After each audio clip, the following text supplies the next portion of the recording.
আসসালামু আলাইকুম এভরিওয়ান, কেমন আছেন সবাই? আশা করি সবাই ভালো আছেন, সুস্থ আছেন। আলহামদুলিল্লাহ আমরাও ভালো আছি। তো এই যে এখানে গরুর মাংস রান্না করতেছি। গরুর মাংসটি হচ্ছে খিচুড়ি রান্না করবো আজকে, হচ্ছে পোলার চাল দিয়ে, বাংলাদেশি পোলার চাল চাষি, ওইটা দিয়ে হচ্ছে খিচুড়ি করব। তো এই পাশটাতে হচ্ছে আমি মুগ ডাল ভেজে রাখছি। মুগ ডাল ভেজে যে ভিজিয়ে রাখছি পানিতে, যাতে তাড়াতাড়ি সিদ্ধ হয়ে যায়। এই যে, আর এইভাবে করে খিচুড়ি অনেক টেস্টি হয় আর পোলার চাল দিয়ে। তো এখানে হচ্ছে মাংসটা আমি হাতে মেখে বসাই দিছি। এখানে যে মাংসটা সুন্দর করে কষিয়ে নিচ্ছি, তেল উঠে আসছে। আর এই পাশটাতে হচ্ছে আমি চাল ঢেলে নিচ্ছি। এই যে 2 পদের ডাল ধুয়ে নিচ্ছি। এখানে যে পোলার চাল, আর চালটা হচ্ছে চিনি গুঁড়া, আমি ভুলে বলে ফেলছিলাম চাষি চিনি গুঁড়া চাল। এটা দিয়ে হচ্ছে এখন মানে খিচুড়ি রান্না করব। এই যে এটা খিচুড়ি মাশাআল্লাহ ভালোই লাগবে খেতে। চালটা দিয়ে দিলাম, এখন হচ্ছে ডালটা দিয়ে দেবো। কিছু কিছু মানুষ আছে ভাই, মানে মানুষের সুখ দেখতে পারে না। হ্যাঁ, আর কি বলবো, মানে আমাকে নিয়ে, আমার ফ্যামিলিকে নিয়ে মানুষের খুব মাথা ব্যথা। হ্যাঁ, খুব জ্বলে কেন রে ভাই, আমাকে নিয়ে এত জ্বলে কেন, কেন এত জ্বলা ভালো না। মানুষকে নিয়ে এত হিংসা করা ভালো না। ঠিক আছে, একটু কমাই কমাই জ্বালা পোড়া করেন, তাতে নিজের জন্য ভালো হবে। চাল আর ডাল একসাথে ভালো করে ভেজে নিব, ভেজে পরে পানি দিব।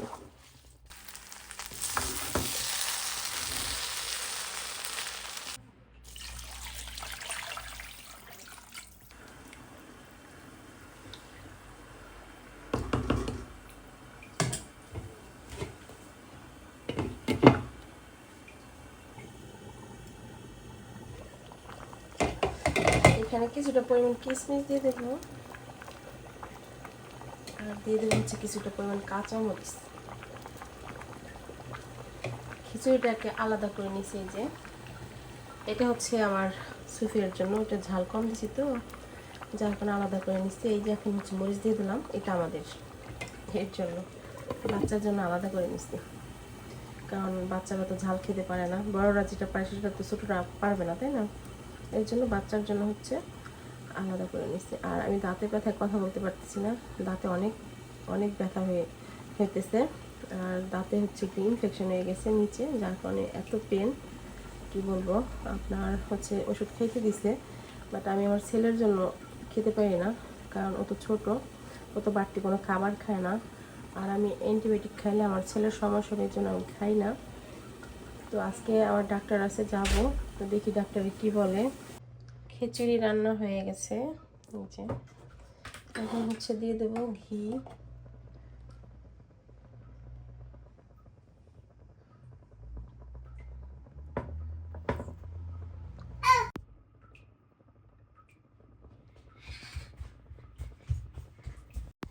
রান্না বান্না শেষ, খাবার খাচ্ছে my husband, my love, my heart. আর কিছু যাই হোক, ফান করলাম। সে খিচুড়ি খাচ্ছে, আমি রেডি হইতেছি। আমি হচ্ছে এখন ডক্টরের কাছে যাব। আজকে হচ্ছে আমাদের ডাক্তার আছে, তাই না? দাঁতের ডাক্তার আছে আজকে আমাদের। যাই হোক, এখানে হচ্ছে 2 পদের আচার, জলপাই আচার। এই যে তোমার বউ কি গুণবতী? হ্যাঁ, বোম্বাই মরিচ, আর হচ্ছে এই যে রসুনের আচার। তোমার বউ কি গুণবতী? প্রশংসা করলে আবার কেউ কেউ আবার ফাটে, দরকার নেই। ঠিক ঠিক ঠিক, আমাদের ফ্যামিলিকে নিয়ে অনেকের জ্বালা, অনেক সুন্দর পাকাও আলহামদুলিল্লাহ। অনেক জ্বলে অনেকের, বুঝছো? এত জ্বলা ভালো না, জ্বললে সমস্যা আছে। আর বেশি জ্বলে ম্যাচ লাইট দিয়ে আগুন ধরে দিয়ে আসতে, তাহলে আরো বেশি করে জ্বলবে। কেমন হচ্ছে? ভালো হয়েছে। চালটা ঝরঝর আছে, তাই না বলো? সুন্দর মতো এই যে ফুটছে, সুন্দর। দেখেন কই গেল, একটা ধরি, এই দেখেন কোনো মাইস নেই, দেখছেন? অনেক সুন্দর হয়েছে। বাট বেশি প্রশংসা করা যাবে না, আমরা বেশি প্রশংসা করলে আবার মানুষের জলে, দরকার নেই এত প্রশংসা করার, তাই না? আল্লাহ যা খাওয়ায়, যে হালে রাখছে আলহামদুলিল্লাহ। আর খাবার মাশাল্লাহ আলহামদুলিল্লাহ ভালোই রান্না করতে পারি, তাই তো পাখি বলো?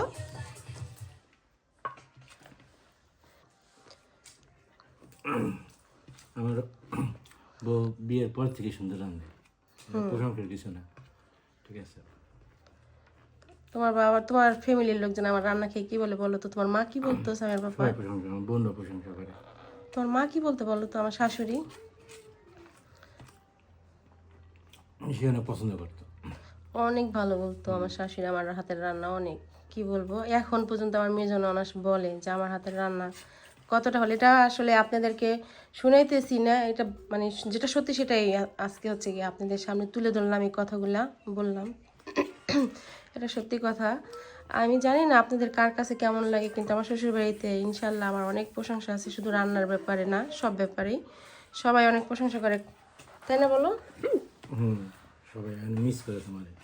হ্যাঁ, আমার ননাস তো শুধু বলে, মেজো ননাস বলে যে তুই কবে আসবি, তোর হাতে রান্না কবে খাবো। আমাকে বলে তুই আসলে 15 দিনের জন্য চলে যাবো, যে তোর কাছে থাইকে আসবো, এই কথা বলে। ওইবার গেছিলাম, পর ছিল আমার কাছে এসে 1 সপ্তাহ, তো এবার গুলো আসবে সে বলছে। আর এখান থেকে নাও নাও। না, তো যাই হোক, এখন আমরা হচ্ছে বের হয়ে যাব বাইরে, যে আপনাদের আমরা যে বাসা থেকে বের হয়ে আসছি, আর এখন হচ্ছে লিফটের জন্য দাঁড়ায় আছি, কারণ এটা দিয়ে হচ্ছে নিচে যাইতে হবে আমাদের।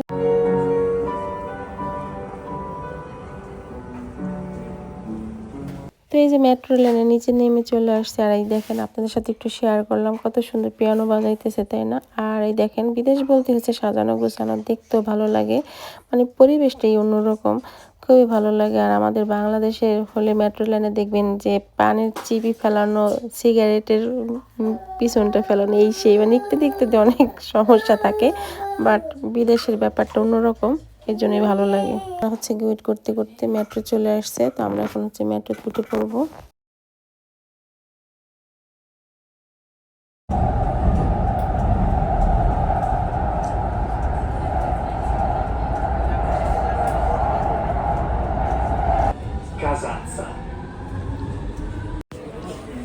মেট্রো থেকে নেমে গেছি, আর এই জায়গাটার নাম হচ্ছে কাজারসা। আর এই যে যে বিল্ডিংটা দেখতে পারতেছেন, এইটার দোতলা হচ্ছে গিয়ে এই যে চেম্বার আর কি, দাঁতের ডাক্তারদের চেম্বার, তাই তো? এই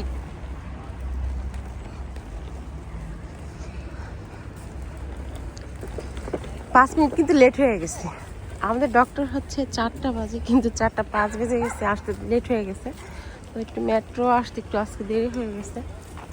আর বাসা থেকেও বের হইতে একটু সমস্যা হয়েছে, কারণ সুফি অনেক কান্নাকাটি করতেছিল, ও আসবে আমাদের সাথে, কিন্তু ও হচ্ছে স্কুল থেকে আসছে তো ঘুমায় নাই, যার কারণে ওরে নিয়ে আসি না, ওরে রেখে আসছি বাসায়।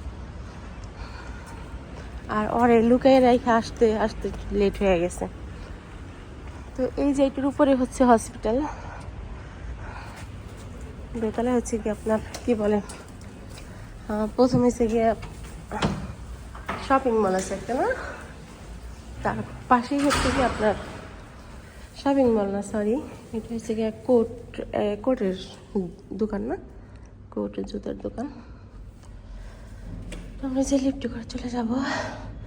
আর কি হয়, বের হওয়ার পর তো আমি কথা বলতে পারি না, আমার দাঁতের এত অবস্থা খারাপ হয়, আমি কথাই বলতে পারি না। তো তারপরও যতটুকু পারি আপনাদের সাথে কথা বলার চেষ্টা করব, দেখি আজকে লাস্ট কি হয়, আপনাদের অবশ্যই জানাবো। সঙ্গেই থাকুন, দেখতে থাকুন।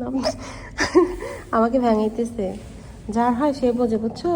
আমার হয়েছে আমি বুঝি, তোমার কি? ও মা, তুমি ভুলে গেছো 2014 সালে যখন দেশে গিয়েছিলা, ওটা ছোটবেলায়, তখন তুমি কেমন করছিলা?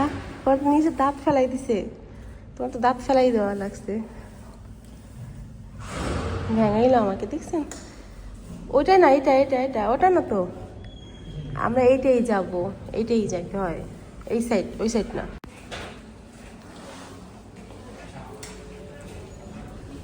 চলে আসছি হসপিটালের ভিতরে। তো আমাকে যে ডক্টর দেখে সে হচ্ছে এই যে, এইটা হচ্ছে কেবিন, এটা হচ্ছে এই রুম, এই রুমে হচ্ছে ডক্টর আছে। যে রুমে এসে বসছে,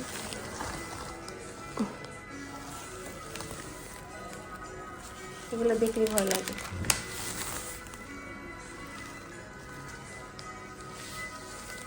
দেখেন মুখের মধ্যে কি একটা পড়া রাখছে, এটা পড়ানোতে মুখের ভিতরে আমার এতটা পরিমাণ ব্যথা লাগতেছিল, হা করে রাখছে, মায়ের কিছু হলে ছোট বাচ্চারা বুঝতে পারে, তাই না? আমি রুমের ভিতরে বসে কান্না করতেছিলাম, চিল্লাইতেছিলাম, আর আমার ছেলে হচ্ছে ঘুম ছিল। ও ঘুমের ভিতরে মানে কান্না করতে করতে উঠছে। 2 দিন আসছে, 2 দিনই একই অবস্থা। আজকে ওর সেমই হয়েছে। আমার ছেলে আজকেও কান্না করছে।